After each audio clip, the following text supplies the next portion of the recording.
एक कदम उजाले की ओर में आज की कहानी है इम्पॉसिबल या आई एम पॉसिबल। एक छोटे व्यापारी ने साहूकार से उधार में रुपए लिए, किंतु निर्धारित समय पर लौटा नहीं पाया। साहूकार बूढ़ा और बदसूरत था, लेकिन उस व्यापारी की खूबसूरत जवान बेटी पर निगाह रखता था।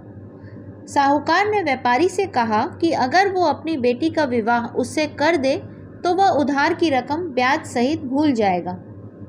व्यापारी और उसकी बेटी साहूकार के इस सौदे से परेशान हो उठे।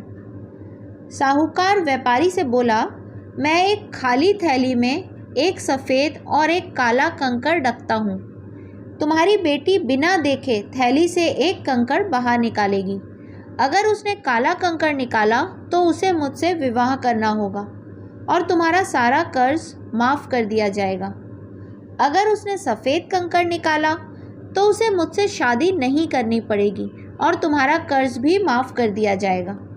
लेकिन अगर तुम्हारी बेटी ने थैली से कंकड़ निकालने से इनकार किया तो मैं तुम्हें जेल भिजवा दूंगा। इस समय साहूकार, व्यापारी और उसकी बेटी व्यापारी के बगीचे के उस रास्ते पर खड़े थे जिस पर सफ़ेद और काली मिक्स बजरी बिछी हुई थी। सिर्फ सौदे के अनुसार साहूकार ने झुककर उस बिछी हुई बजरी में से 2 कंकड़ उठाए और अपने हाथ में पकड़ी हुई थैली में डाल दिए। साहूकार जब कंकड़ उठा रहा था तब बेटी ने अपनी तीखी नज़रों से ये देख लिया कि बेईमान साहूकार ने बजरी में से दोनों कंकड़ काले रंग के ही उठाए और थैली में डाले हैं। फिर साहूकार ने लड़की से कहा कि वो थैली में से एक कंकड़ निकाले। तो अगर आप उस लड़की की जगह होते तो आप क्या करते? या अगर आपसे कहा जाता कि आप उस लड़की को सही सलाह दीजिए तो आप क्या सलाह देते? आप सबसे मेरी रिक्वेस्ट है कि वीडियो को यहाँ थोड़ी देर के लिए पॉज कीजिए और अपना उत्तर सोचिए। उम्मीद है आप सब ने कुछ ना कुछ विचार तो ज़रूर किया होगा। चलिए अब आगे सुनते हैं कि ये कहानी आगे क्या कहती है। ध्यान से देखा जाए तो 3 संभावनाएं हैं।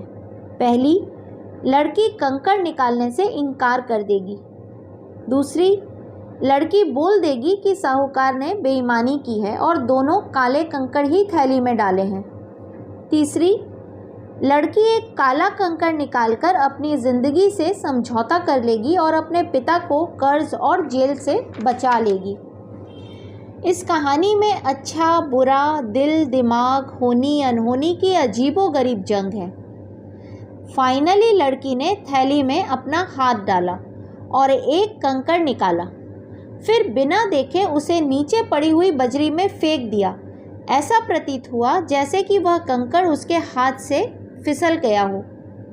थैली से निकला कंकड़ सफ़ेद बजरी में मिलकर खो गया, यानी पहचानना असंभव हो गया कि लड़की ने कौन सा कंकड़ फेंका। फिर लड़की बोली, ओह सॉरी, मैं भी कितनी बेवकूफ़ हूँ, बिना देखे ही कंकड़ फेंक दिया। चलो कोई बात नहीं, अभी एक कंकड़ तो थैली में है ना, उसे देखकर आप बता सकते हैं कि मैंने किस रंग का कंकड़ थैली से निकाला था। अगर उसमें काला कंकड़ शेष है तो इसका मतलब मैंने सफ़ेद कंकड़ थैली में से निकाला था। साहूकार अपनी चीटिंग के कारण जानता था कि थैली में तो काला कंकड़ ही है, लेकिन अपनी बेईमानी वो कबूल नहीं कर सकता था। इस हिसाब से लड़की ने सफ़ेद कंकड़ ही थैली से निकाला, यह स्पष्ट था। साहूकार निराश हो गया और उसका चेहरा लटक गया। लड़की ने अपनी बुद्धिमानी से एक असंभव सी विपरीत परिस्थिति को अपने हक में बदल डाला, यानी इम्पॉसिबल को पॉसिबल कर डाला। आप में से भी अगर किसी ने अपने जीवन की किसी भी विपरीत असंभव सी प्रतीत होने वाली परिस्थिति को, यानी इम्पॉसिबल परिस्थिति को पॉसिबल बनाया हो तो मुझे लिखकर ज़रूर बताएं।